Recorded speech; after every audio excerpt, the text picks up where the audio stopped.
भारतीय न्यूज, सीधा, सटीक और निष्पक्ष। नमस्कार, मैं पेक्षा नाहटा और मैं वृंदा अरोरा आप सभी का स्वागत करते हैं भारतीय न्यूज के विशेष कार्यक्रम चर्चा का केंद्र में।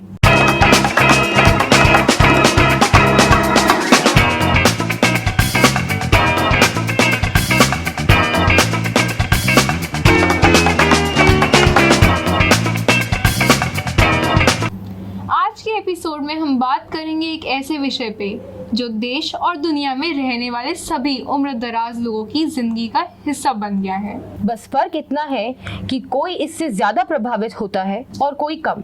आज के एपिसोड में हम बात करेंगे एम्प्टी नेस्ट सिंड्रोम की। आखिर क्या होता है ये एम्प्टी नेस्ट सिंड्रोम? एम्प्टी का मतलब है खाली और नेस्ट का मतलब है घोंसला, यानी बच्चों के चले जाने से पेरेंट्स के लिए घर एक खाली घोंसला बन जाता है।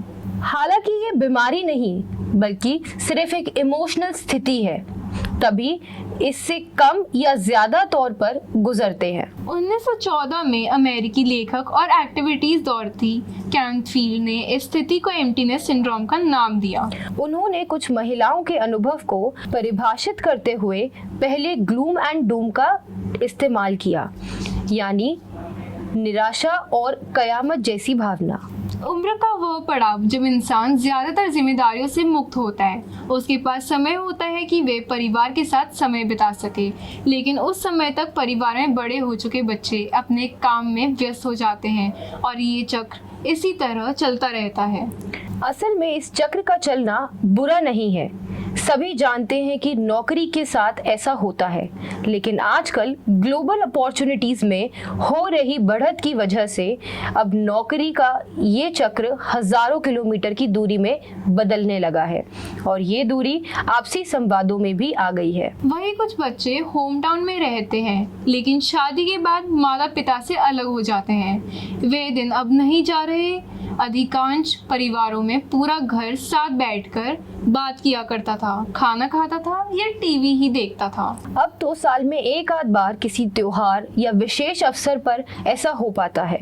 नौकरी या पढ़ाई के लिए विदेश गए बच्चे ज्यादातर वहीं रह जाते हैं और पीछे छोड़ जाते हैं उन्हें हर पल याद करते हुए बुजुर्ग माता पिता। इस वजह से माता पिता वृद्धावस्था में मानसिक रूप से परेशान रहते हैं। उनके चेहरे पर चिंता और तनाव की लकीरें दिखने लगती हैं। इस अकेलेपन और खालीपन के दर्द को एम्प्टीनेस सिंड्रोम कहते हैं।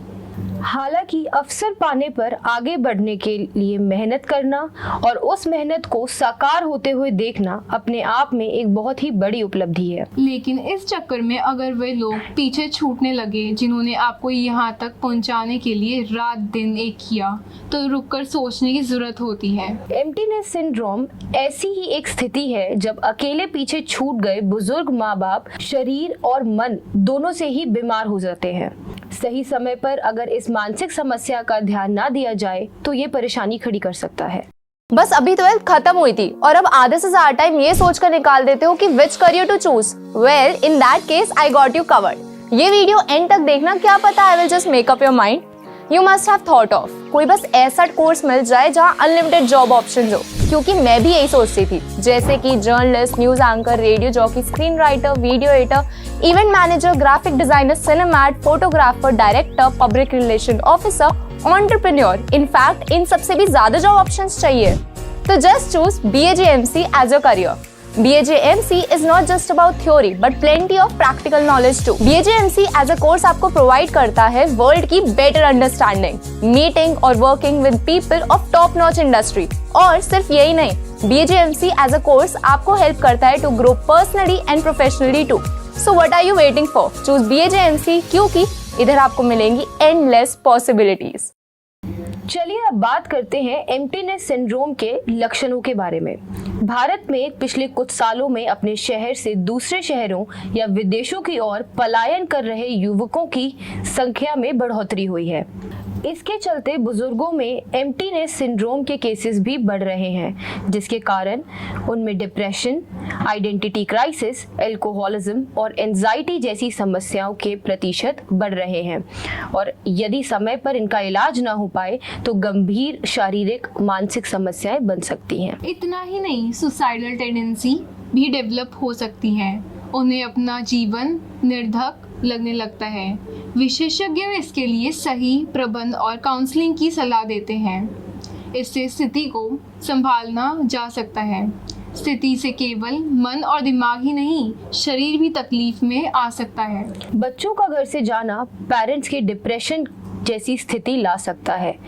खाली घर में व्यक्ति खुद को उपेक्षित महसूस करने लगता है। धीरे धीरे मानसिक अकेलापन की स्थिति साइकोसोमैटिक समस्याओं के रूप में भी सामने आने लग जाती है। साइकोसोमैटिक इन समस्याओं में घबराहट, कमजोरी, बेचैनी, सीने में दर्द, हाथ पैरों में दर्द, पेट की तकलीफें, अनिद्रा या अकेले में रोना आदि शामिल है। समस्याओं के लिए फिजिशियन के साथ साथ मनोवैज्ञानिक काउंसलिंग भी ज़रूरी होती है। यदि किसी मरीज में इनमें से कोई भी लक्षण दिखाई देता है तो ध्यान रखने की बहुत आवश्यकता है। बुजुर्गों में अकेलेपन की समस्या मौजूद समय में काफ़ी बढ़ गई है। इसी तरह की परेशानियों से बचे रहने के लिए इन्हें बातों का ज़रूर ध्यान रखना चाहिए। खाली दिमाग शैतान का घर, इसलिए खुद को किसी भी क्रिएटिव एक्टिविटी से जोड़ें। परिचितों, मित्रों, रिश्तेदारों, आसपास पड़ोस के लोगों से ज़रूर मिलिए। ये याद रखें, अब तक का आपका जीवन भी नौकरी या व्यवसाय में बीता है। अब आपके पास खुद की खुशी को बिताने के लिए समय है। इसका सदुपयोग करें। अपने मन में एक बात को स्पष्ट रखिए। बच्चे अपनी प्रगति के लिए आगे बढ़ते हैं। उनका करियर भी मायने रखता है, इसलिए उन्हें जाने दें, लेकिन उनसे हमेशा की शिकायत ना पालें। अपने अनुभव और ज्ञान को लोगों से बांटें। आजकल ऐसे कई ग्रुप्स चलन में हैं जिनमें जुड़कर आप अपने समर्थ के हिसाब से ज़रूरतमंदों की मदद कर सकते हैं। किसी ग्रुप में जुड़े। अपनी सभी दवाइयाँ समय पर लेना। यदि आप काउंसलिंग करवा रहे हैं तो सेशंस बीच में ना छोड़ें। आप स्वस्थ रहेंगे तो आपके बच्चे भी निश्चिंत होकर तरक्की कर पाएंगे और अपना परिवार संभाल पाएंगे। इसीलिए अपनी फिटनेस पर भी ध्यान दें ताकि समय समय पर आप अपने बच्चों से मिलने और घूमने फिरने भी आसानी से जा सकें। अपने मन की बात बच्चों से ज़रूर शेयर करिए। उन्हें ये बताएं कि आप उन्हें कितना मिस कर रहे हैं। ये उन्हें आपके साथ अधिक समय बिताने को प्रेरित करेगा। भले ही वे ऑनलाइन आकर आपसे बात कर पाएं, लेकिन व्हाट्सएप के माध्यम से वो आपसे जुड़कर ज़रूर बात कर सकते हैं। एम्प्टीनेस सिंड्रोम की अगर हम बात करें तो ये एक ऐसी मानसिक बीमारी है जिसका इलाज हम खुद ही ढूंढ सकते हैं। अगर आप इससे बचाव करना चाहते हैं तो आपको इन बातों का ध्यान रखना होगा।